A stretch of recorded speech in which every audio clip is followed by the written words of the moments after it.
Tobacco use leads to cancer, heart attacks, lung disorders, and other deadly diseases. The characters shown in this film or program do not support the use of any type of tobacco products such as bidi, cigarettes, keni, zarda, etc., or their promotion in any manner. ఆనందాన్ని ఎవరు కోరుకోరు,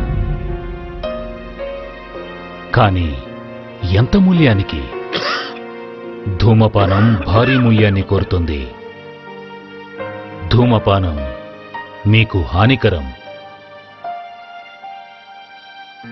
మిమ్మల్ని ప్రేమించే వారికి కూడా. ధూమపానానికి తప్పదు భారీ మూల్యం. పొగ త్రాగటం క్యాన్సర్ కారకం. పొగ త్రాగటం ప్రాణాంతకం. Smoking causes cancer. Smoking kills. మద్యపానం ఆరోగ్యానికి హానికరం. Alcohol consumption is injurious to health.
ఏ ఆగు, ఆగబట్టుంటే. ఏ జెన్నీ,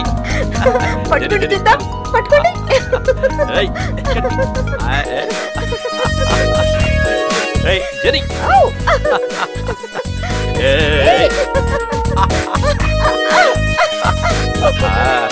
ఇప్పుడు ఎలా వెళ్తావో చూస్తా.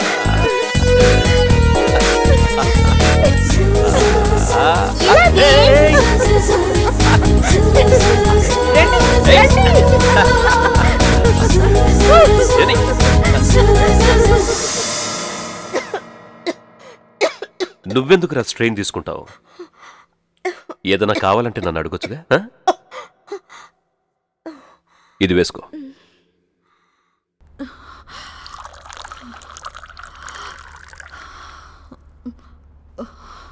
ఇదిగో.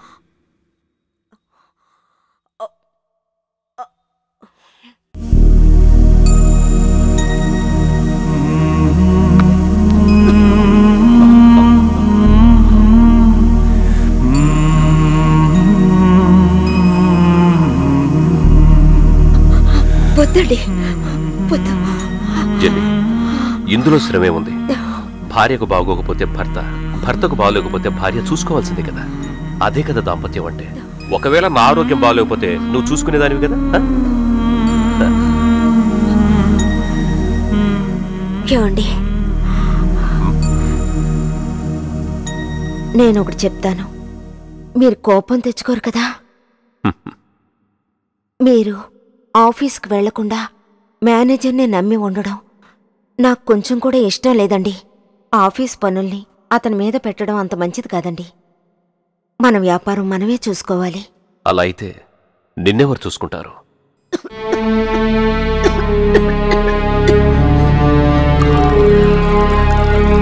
కరెక్ట్ గా చెప్పావమ్మా. ఏంటి కరెక్ట్ గా చెప్పింది? నువ్వు అసలు ఇటువైపు తొంగి కూడా చూడవు. అమ్మతో ఏదైనా అవసరం ఉంటే వచ్చి కాకపడతావు. ఒక్కరోజైనా మీ అమ్మకి హెల్ప్ చేసావా? అయ్యో, నా కూతురికి ఇప్పటినుంచే బరువు బాధ్యతలు ఎందుకండి?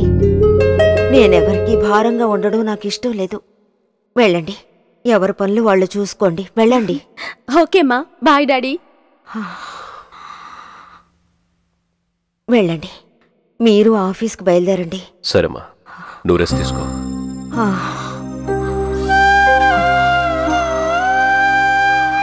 నా వల్ల ఈయనకి ఎటువంటి సుఖం లేదు. నా కూతురు కూడా చాలా కష్టపడుతోంది. నా వల్ల ఎవరికి ఎటువంటి ప్రయోజనం లేదు. నేను బతకడం కంటే చావడమే మేలు.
ఎంత తప్పుడు నిర్ణయం తీసుకున్నారమ్మా?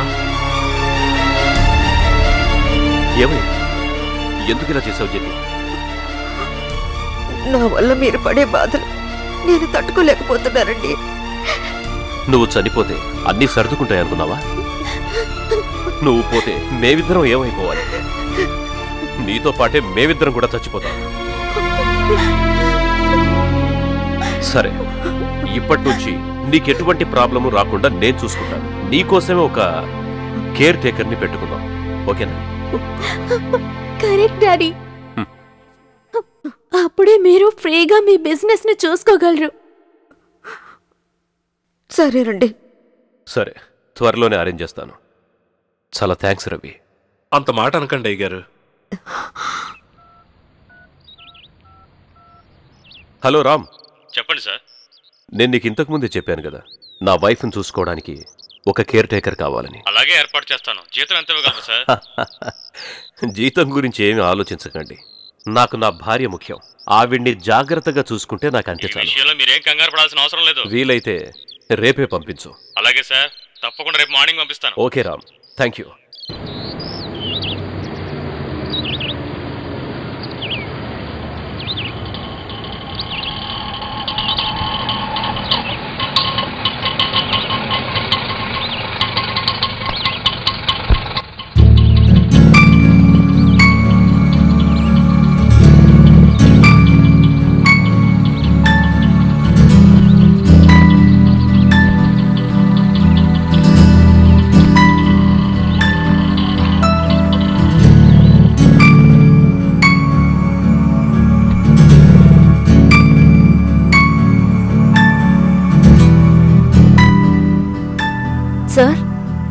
నమస్తే సార్.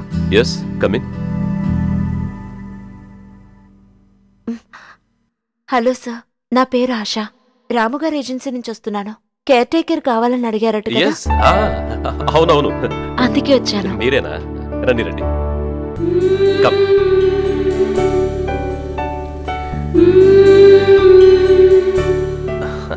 కమ్. జెన్నీ, నేను నీకు చెప్పాను కదా కేర్ టేకర్ గురించి. ఆవిడ పేరు ఆశ. నమస్కారం మేడం.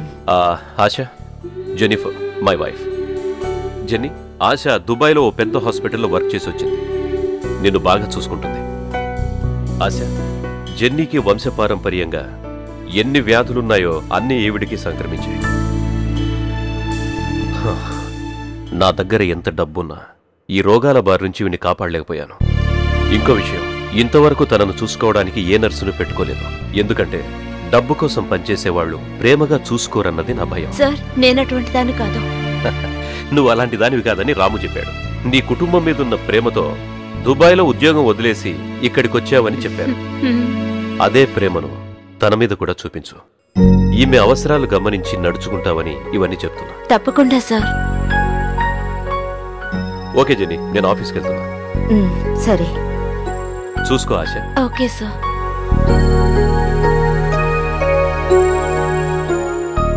మేడం, ఏం తీసుకుంటారు? మేడం అని పిలవద్దు. మేడం అని పిలిస్తే నాకు అదోలా ఉంది. సారీ, అక్క అంటాను. అలా అన్నా ఆప్యాయంగా ఉంది. నేను ఆల్రెడీ టిఫిన్ తినేశాను. ఆ మెడిసిన్స్ మాత్రం వేసుకోవాలి. అవి కొంచెం తెచ్చిస్తావా? అలాగే అక్క.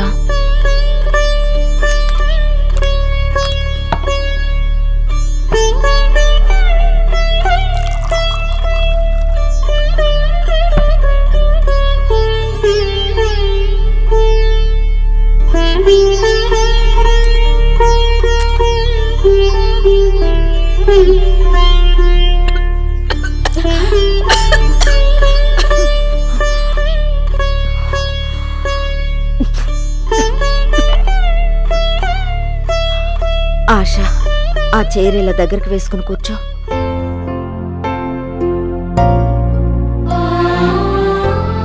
ఆశ, మీ ఫ్యామిలీ గురించి చెప్పు.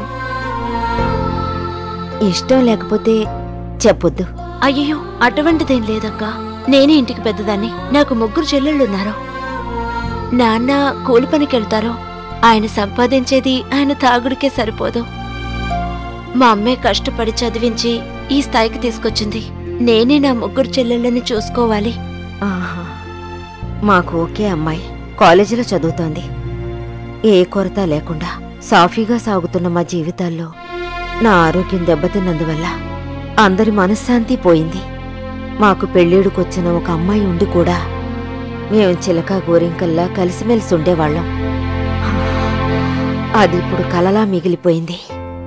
ఆ దిగులతోనే ఇప్పుడు ఆయన బాగా తాగడం మొదలుపెట్టారు. ఆశ, నిన్ను తోబుట్టుగా భావించి నీకో విషయం చెప్పనా? ఆయన నా పక్కన పడుకుని చాలా నెలలు గడిచాయి. ఆయన్ని చూస్తే జాలేస్తోంది. బాధపడకండి. మీరు కరెక్ట్ టైంకి మందులు వేసుకుంటూ ఉండండి. కొన్ని ఎక్సర్సైజులు నేర్పిస్తాను, ఫాలో అవ్వండి. ఆ తర్వాత చూడండి, మీరు 1 నెలలోనే నయమై కోలుకుంటారు. అమ్మగారు తీసుకోండి. ఆశ, ఇతని పేరు రవి. వంట పని దగ్గర నుంచి మా ఇంట్లో అన్ని పనులు తనే చూసుకుంటాడు. రవి, తన పేరు ఆశ. నమస్తే. నన్ను చూసుకోవడానికే వచ్చింది. రవి, నేనిప్పుడే మందులు వేసుకున్నాను. ఆ టీ ఆశకిచ్చే. తీసుకోండమ్మా. అమ్మగారు మందులు వేసుకున్నారు కదా, కాసేపు రెస్ట్ తీసుకోండమ్మా. ఆవిడికి ఇల్లు చూపించి బస ఏర్పాటు చేస్తానమ్మా. రవి, చాలా కాలం తర్వాత నాతో మాట్లాడడానికి ఒక తోడు దొరికిందంటే నువ్వు రెస్ట్ తీసుకోమంటున్నావా? వచ్చిన వెంటనే అన్ని మీరే చెప్పేస్తే ఇక నేనేం చెప్తానమ్మా. నాతో రండి, నేను ఇల్లంతా తిప్పి చూపిస్తాను. వెళ్ళే ఆశ.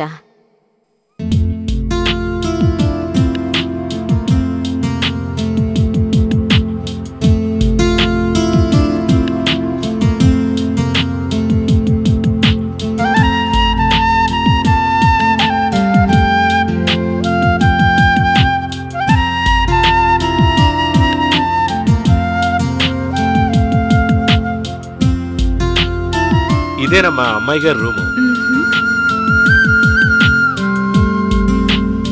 రండి, ఇదే అయ్యగారు రూమ్. ఓ ఇటువైపు ఎవరూ రారు.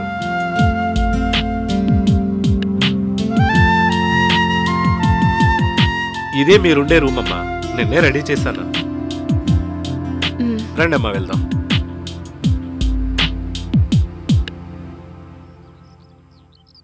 మేడం, అయ్యగారికి డబ్బు కొరత లేదమ్మా.